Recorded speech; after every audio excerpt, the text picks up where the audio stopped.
birileri bizi tekrar PKK'nın kucağına mı atmak istiyor veyahut da paralel yapının bir oyunu mu şekliyle bizle dalga mı geçiyor? Yani bizim bu mağduriyetler, Sur'da evlerimizin yıkılmasından sonra yaşadığımız mağduriyetin üstüne başka bir mağduriyet mi yaşatılarak bizi tekrar bir yerlere mi dayatmak istiyorlar, yaslatmak istiyorlar şekliyle halkta da ciddi sıkıntılar vardır, şüpheler vardır bu hususta. Yetkililerin bu konu üstünde ciddi bir şekilde durması lazım. Bu hususların araştırılması lazım. Komisyonların üstünde durulması lazım. Komisyondan sonra yani bu gülünç fiyatları veren her kimse bunların üstünde durulması lazım. Bunların ciddi bir şekilde araştırılması gerektiğini biz düşünüyoruz.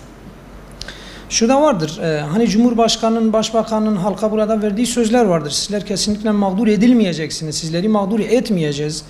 Netice itibariyle bugün ev içerisinde olan eşyalar kullanılmış olsa, ikinci el eşya olsa bile bu insan, bu halk, daha doğrusu bu Sur'da mağdur edilmiş olan insanlar, halk gidip ikinci el eşya bulamaz bugünden sonra. Yani bir şehrin ikinci el eşyasını sen bulamazsın. Neticede bu insanlar bunu yeni almak zorunda kalacak.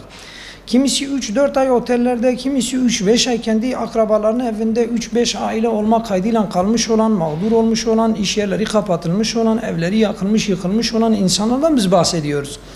Bu hususta kendilerine destek olunması gerektiğini düşünüyoruz. Yani halkın bu şekilde derdest edilmemesi gerektiğini biz düşünüyoruz.